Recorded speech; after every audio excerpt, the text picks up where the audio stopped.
Hello అండి. మనం previous క్లాస్‌లో రిమైండర్స్ ఆఫ్ కాంపోజిట్ ఇండెక్స్ చూసేసాం. ఇప్పుడు ఈ క్లాస్‌లో వర్బల్ ప్రాబ్లమ్స్ చూసేద్దాం రిమైండర్స్ బేస్డ్ మీద. సో ఎవరైనా ప్రీవియస్ క్లాస్ కనుక మిస్ అయ్యి ఉంటే నేను లింక్ ఐ బటన్లో అండ్ డిస్క్రిప్షన్ బాక్స్లో ప్రొవైడ్ చేస్తాను, చూసేయండి.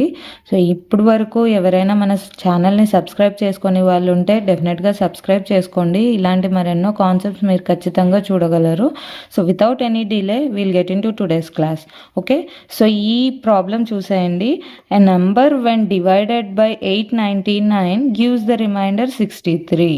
If the same number is divided by 29, the remainder will be అని అడుగుతున్నారు. అంటే ఒక నెంబర్ అనేది 899 తోటి డివైడ్ అయిందండి, దానిలో వచ్చే రిమైండర్ ఏంటి 63. అదే నెంబర్ కనుక 29తో డివైడ్ అయితే రిమైండర్ ఏంటి అని అడుగుతున్నారు. అయితే దీనికోసం మనం ఫస్ట్ చెక్ చేయాల్సింది ఏంటంటే 899కి ది 29 ఫ్యాక్టరా కాదా అంటే 899 వెన్ డివైడెడ్ బై 29 మనకి రిమైండర్ అనేది 0 వస్తే అప్పుడు అది ఫ్యాక్టర్ అని చెప్తాం. ఎస్, 29 డివైడ్స్ 899 31 టైమ్స్ అంటే రిమైండర్ ఏమైపోతుంది, రిమైండర్ ఈజ్ 0. ఓకే, సో ఈ రెండు అనేవి డివైడ్ అయినప్పుడు మనకి రిమైండర్ 0 వచ్చేస్తుంది. అంటే 29 ఈజ్ ఫ్యాక్టర్ ఆఫ్ 899. ఆ కేసులో డైరెక్ట్గా ఇక్కడ రిమైండర్ని మనం 29తో డివైడ్ చేస్తే మనకి కావాల్సిన రిమైండర్ వచ్చేస్తుంది. అంటే 63 when divided by 29 what will be the remainder 5. Okay, ఎందుకంటే 29 2s ఈజ్ 58. ఓకే, సో 58 అంటే రిమైండర్ ఏమొస్తుందండి 5. So 5 will be the remainder when the same number is divided by 29. Okay, అర్థమైంది అనుకుంటాను. సో నెక్స్ట్ టైప్ చూసేయండి. A number when divided by 6 leaves the remainder 3. When the square of the same number is divided by 6, what will be the remainder? Okay, so ఒక number అనేది ఉందండి, x అనే number ఉంది. ఆ number when divided by 6, x అనేది 6తో divide అయితే మనకి reminder ఏమొస్తుంది 3. Okay, so same number X square అనేది 6తో డివైడ్ అయితే మనకి రిమైండర్ ఏంటి అని అడుగుతున్నారు. ఓకే, మనం ఆల్రెడీ పవర్స్ కాన్సెప్ట్లో నేర్చేసుకున్నామండి. సో ఆ కాన్సెప్ట్ని యూజ్ చేసి ఇక్కడ మనం ఎక్స్ని స్క్వేర్ చేసినప్పుడు రిమైండర్ని కూడా స్క్వేర్ చేసేయండి. దట్ మీన్స్ 3ని స్క్వేర్ చేసేసి దాన్ని 6తో డివైడ్ చేసేయండి. Okay, so that means 9 when divided by 6 what will be the remainder here 3. Okay, so the remainder when the number is squared and divided by 6 is also same 3. Okay, అర్థమైంది అనుకుంటాను. So next type చూసేద్దాం. Equation చూసేయండి. If a number is divided by 7 remainder is 5, whereas another number is divided by 7 remainder is 3. Then find the remainder when the sum of the number is divided by 7. Okay, so అంటే నేను ఒక number m తీసుకుంటాను. m అనే number 7తో divide అయ్యింది, అప్పుడు మనకు వచ్చే reminder ఏంటి 5. ఓకే, సో ఇంకొక నెంబర్ n అనే నెంబర్ డివైడెడ్ బై 7 అయింది, అప్పుడు మనకు వచ్చిన రిమైండర్ ఏంటి 3.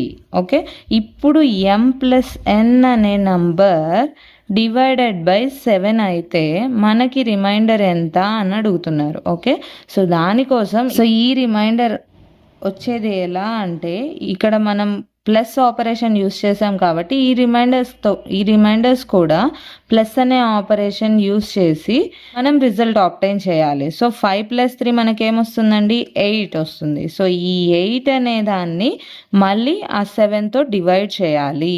Okay, so 8 divided by 7 what do we get the remainder as just 1. Okay, so when m is divided by 7 the remainder is 5 and n is divided by 7 remainder is 3.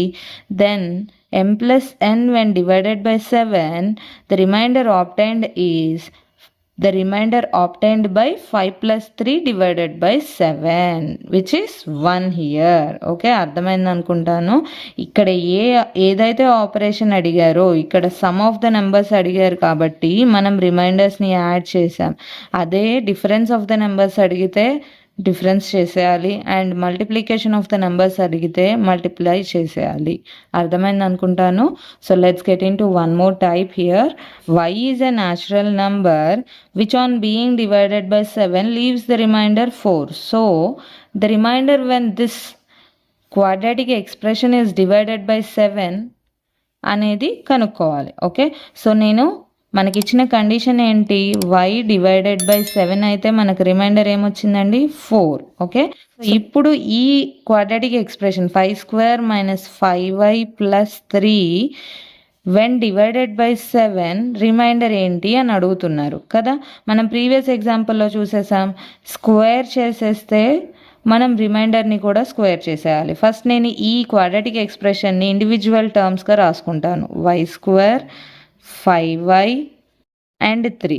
Okay, so y² అన్నప్పుడు yని 7తో divide చేస్తే మనకి reminder 4 వచ్చింది. So y²ని 7తో divide చేస్తే reminder ఏమొస్తుంది 4² / 7 which is 16/7. అంటే remainder ఏమొస్తుందండి 7 2 = 14. So remainder అనేది 2 వస్తుంది. Correct, 2 here. Okay, సిమిలర్గా 5y 5 × 4/7. So that is 20/7. 20/7 అంటే ఏంటండి 21కి దగ్గరలో ఉంది అంటే -1 విచ్ ఈస్ -1/7 అంటే just subtract this 1 with 7 which is 6 here. Okay, and ఈ 3 అనేది <7 ఉంది కాబట్టి డైరెక్ట్గా we can write 3 as the remainder. So ఇప్పుడు మనకు వచ్చిన రిమైండర్స్ ఏంటి, y² when divided by 7 we get 2 here, 5y when divided by 7 we get 6 here, and 3 when divided by 7 we get 3 here. Okay, ఈ టర్మ్స్ మధ్యలో మనకున్న mathematical operations ఏంటి, y² - 5y అంటే y²కి ఏంటి 2 -5y ప్లస్లో -6 అండ్ +3 ప్లస్లో +3. okay, so now on computing this what do we get here, -4 + 3 which is -1. So నెగిటివ్స్లో ఉంటున్న reminder ఉండదు. సో దీన్ని పాజిటివ్గా కన్వర్ట్ చేసుకోవాలి. సో దానికోసం 7 - 1 ఎందుకు, ఈ 7 అనే దాంతోటే మనం డివైడ్ చేస్తున్నాం కాబట్టి ఆ నెంబర్లో నుంచే మనకు వచ్చిన నెగిటివ్ రిమైండర్ని తీసేయాలి. Okay, so 7 - 1 what do we get 6 here. So ఫైనల్గా when y is divided by 7 we got the remainder as 4, and this expression y² - 5y + 3 when divided by 7 we got the remainder as 6.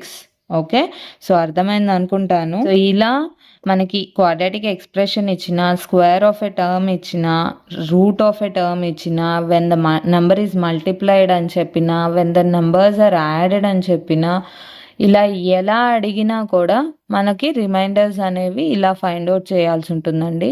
So ఈ concept అనేది మీకు clear అయింది అనుకుంటాను. And ఏదైనా ఒకవేళ doubt ఉంటే comment బాక్స్లో అడిగేసేయండి. అండ్ ఒకవేళ ఈ వీడియో కనుక నచ్చితే డెఫినెట్గా లైక్ చేయండి, మీ ఫ్రెండ్స్తో కూడా షేర్ చేసేయండి. సబ్స్క్రైబ్ చేసుకునే వాళ్ళు ఉంటే సబ్స్క్రైబ్ చేసేయండి. Thank you.